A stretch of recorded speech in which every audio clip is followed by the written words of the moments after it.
मधुबन के बाबा, मधुबन के बाबा मुरली वाले, आपका क्या कहना,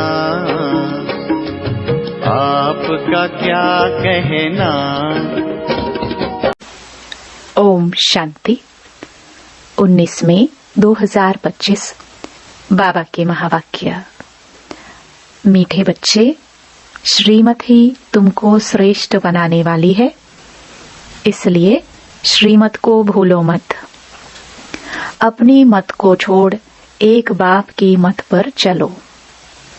प्रश्न, पुण्य आत्मा बनने की युक्ति क्या है? उत्तर, पुण्य आत्मा बनना है तो सच्चे दिल से, प्यार से एक बाप को याद करो। दूसरा, कर्मेंद्रियों से कोई भी विकर्म न करो। सबको रास्ता बताओ। अपने दिल से पूछो, यह पुण्य हम कितना करते हैं? अपनी चेकिंग करो।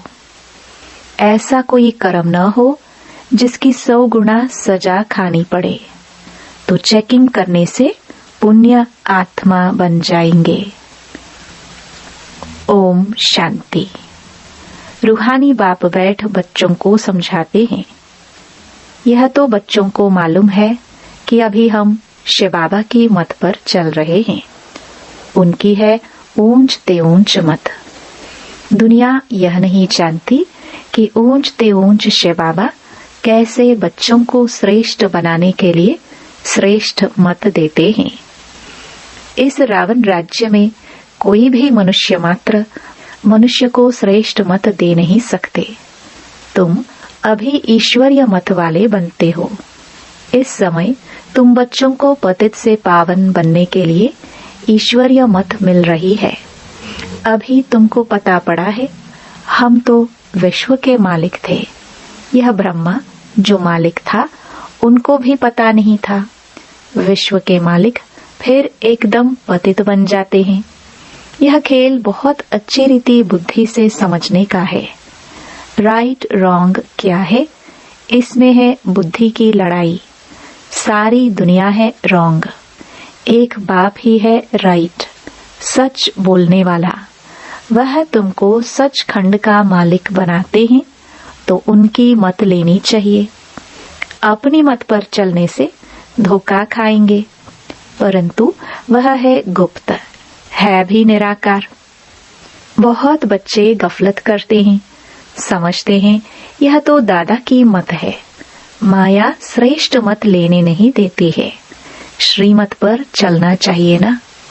बाबा आप जो कहेंगे वह हम मानेंगे जरूर, परंतु कई मानते नहीं है। नंबरवार पुरुषार्थ अनुसार मत पर चलते हैं, बाकी तो अपनी मत चला लेते हैं। बाबा आए हैं श्रेष्ठ मत देने। ऐसे बाप को घड़ी घड़ी भूल जाते हैं।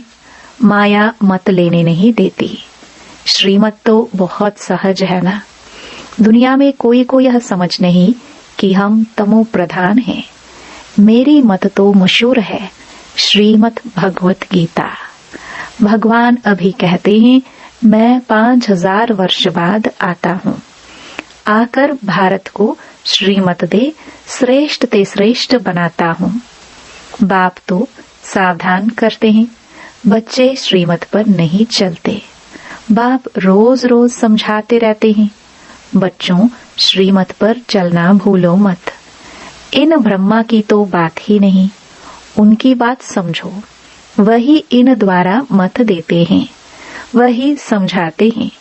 खान पान खाते नहीं, कहते हैं मैं अभोक्ता हूँ। तुम बच्चों को श्रीमत देता हूँ। नंबर 1 मत देते हैं, मुझे याद करो। कोई भी विक्रम नहीं करो। अपने दिल से पूछो कितना पाप किया है।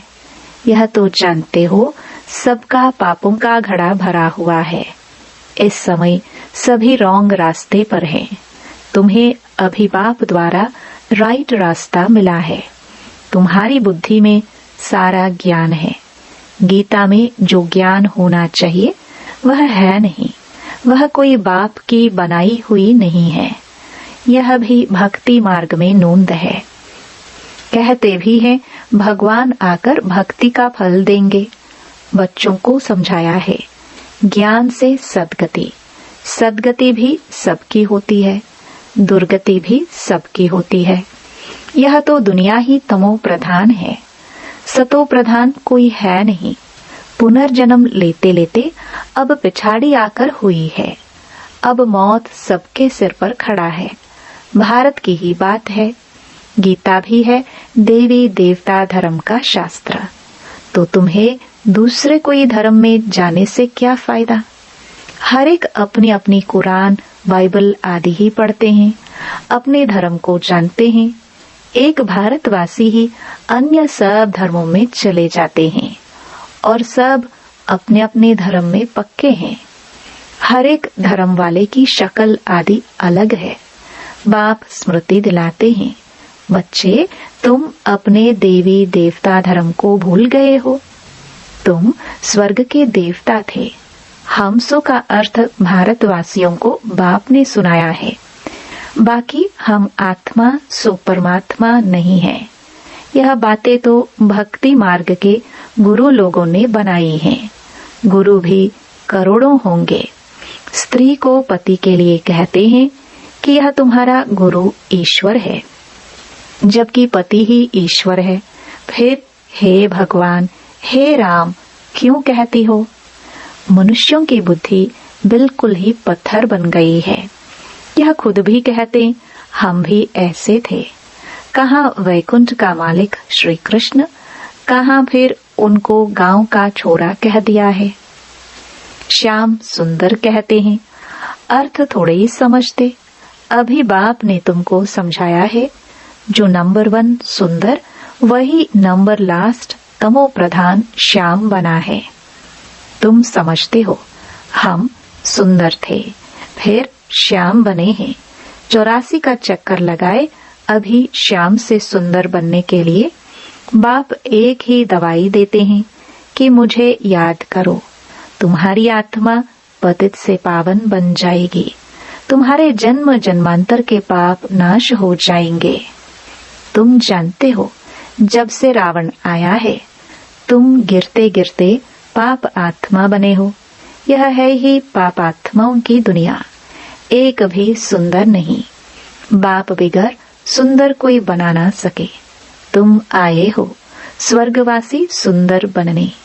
अभी नरकवासी श्याम हैं, क्योंकि काम चिता पर चढ़ काले बने हैं। बाप कहते हैं काम महाशत्रु है। इन पर जो जीत पाएंगे वही जगत जीत बनेंगे। नंबर 1 है काम। उनको ही पतित कहा जाता है। क्रोधी को पतित नहीं कहेंगे। बुलाते भी हैं कि आकर पतित से पावन बनाओ। तो अब बाप आए हैं, कहते हैं यह अंतिम जन्म पावन बनो।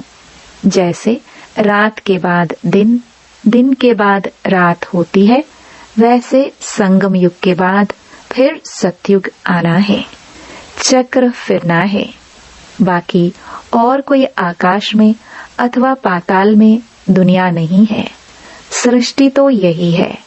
सतयुग त्रेता यहाँ ही है। झाड़ भी एक ही है और कोई हो नहीं सकता। यह सब गपोड़े हैं जो कहते हैं अनेक दुनियाएं हैं। बाप कहते हैं यह सब है भक्ति मार्ग की बातें। अब बाप सत्य बात सुनाते हैं। अब अपने अंदर देखो, हम कहाँ तक श्रीमत पर चल सतो प्रधान अर्थात पुण्य आत्मा बन रहे हैं। सतो प्रधान को पुण्य आत्मा, तमो प्रधान को पाप आत्मा कहा जाता है। विकार में जाना पाप है। बाप कहते हैं अब पवित्र बनो। मेरे बने हो तो मेरी श्रीमत पर चलना है। मुख्य बात है कोई पाप नहीं करो। नंबर 1 पाप है विकार में जाना।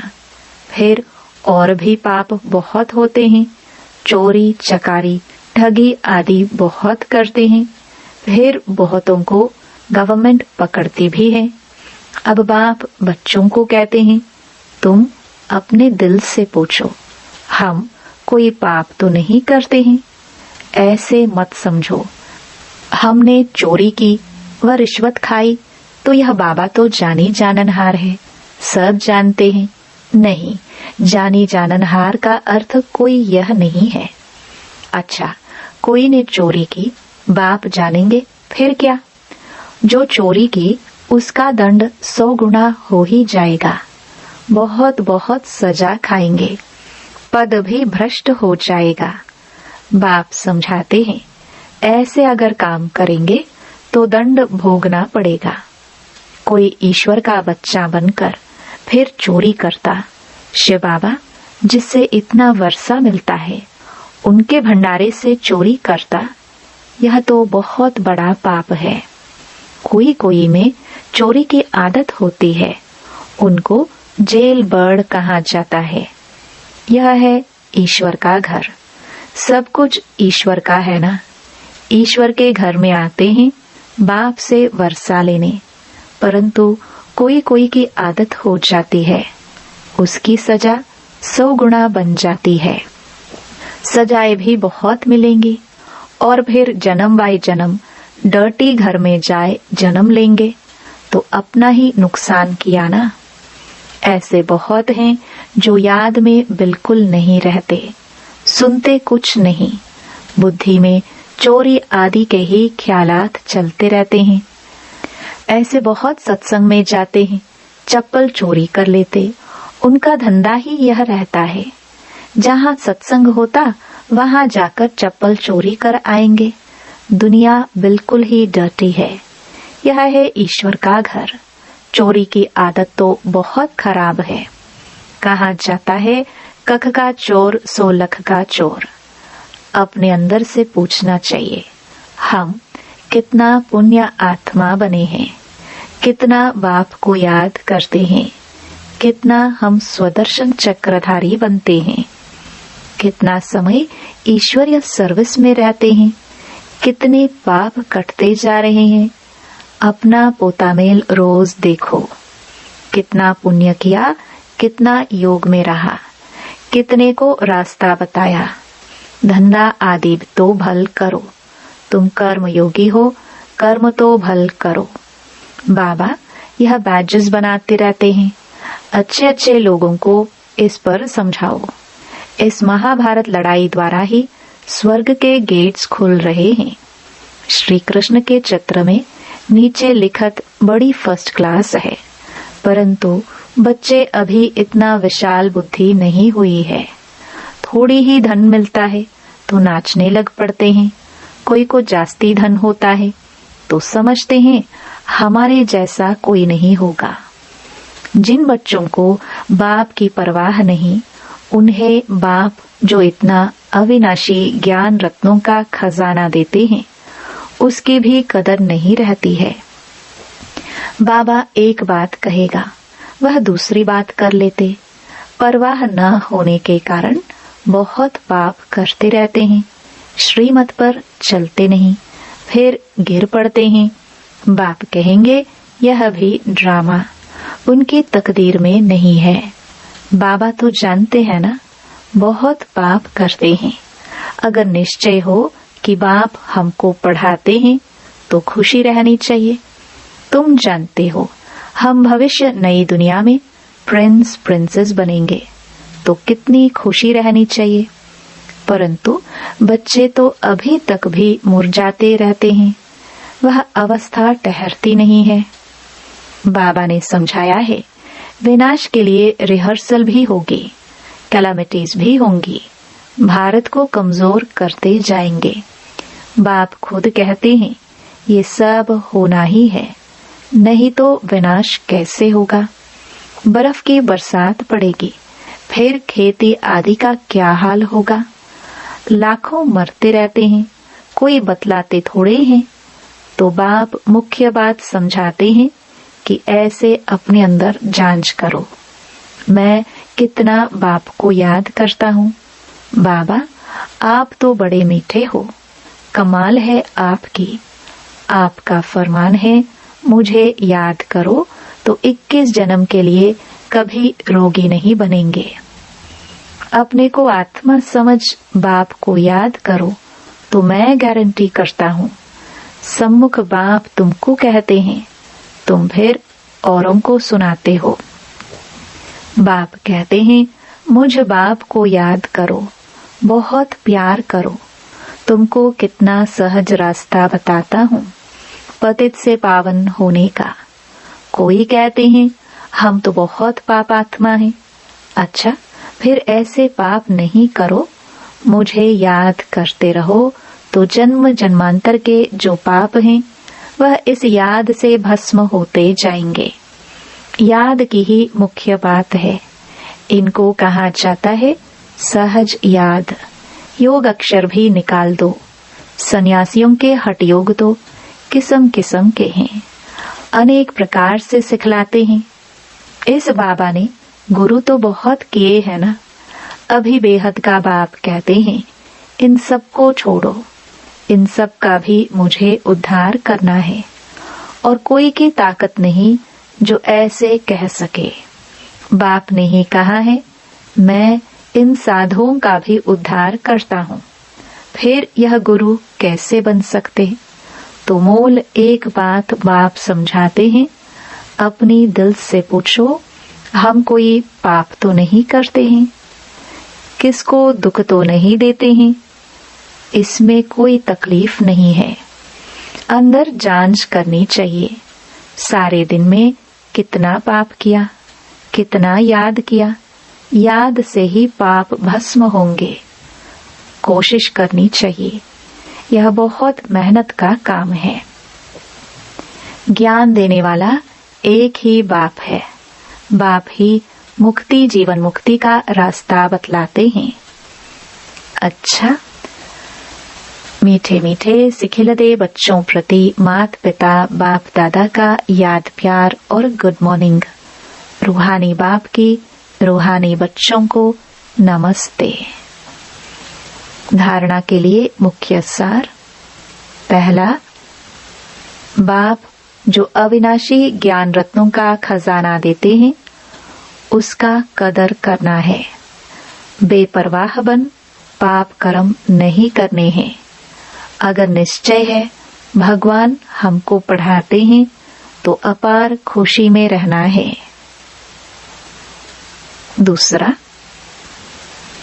ईश्वर के घर में कभी चोरी आदि करने का ख्याल न आए। यह आदत बहुत गंदी है। कहा जाता कख का चोर सो लख का चोर। अपने अंदर से पूछना है हम कितना पुण्य आत्मा बने हैं। वरदान। निर्बल दिल शिकस्त असमर्थ आत्मा को एक्स्ट्रा बल देने वाले रूहानी रहमदिल भव। जो रूहानी रहमदिल बच्चे हैं वह महादानी बन बिल्कुल होपलेस केस में होप पैदा कर देते हैं। निर्बल को बलवान बना देते हैं। दान सदा गरीब को बेसहारे को दिया जाता है। तो जो निर्बल दिल शिकस्त असमर्थ प्रजा क्वालिटी की आत्माएं हैं उनके प्रति रूहानी रहमदिल बन महादानी बनो। आपस में एक दूसरे के प्रति महादानी नहीं, वह तो सहयोगी साथी हो, भाई भाई हो, हम शरीक पुरुषार्थी हो। सहयोग दो, दान नहीं। स्लोगन। सदा एक बाप के श्रेष्ठ संग में रहो तो और किसी के संग का रंग प्रभाव नहीं डाल सकता। अव्यक्त इशारे। रूहानी रॉयल्टी और प्योरिटी की पर्सनालिटी धारण करो। प्योरिटी के साथ साथ चेहरे और चलन में रूहानियत की पर्सनालिटी को धारण कर इस ऊंची पर्सनालिटी के रूहानी नशे में रहो। अपनी रूहानी पर्सनालिटी को स्मृति में रख सदा प्रसन्नचित्त रहो तो सब प्रश्न समाप्त हो जाएंगे। अशांत और परेशान आत्माएं आपकी प्रसन्नता की नजर से प्रसन्न हो जाएंगे। ओम शांति।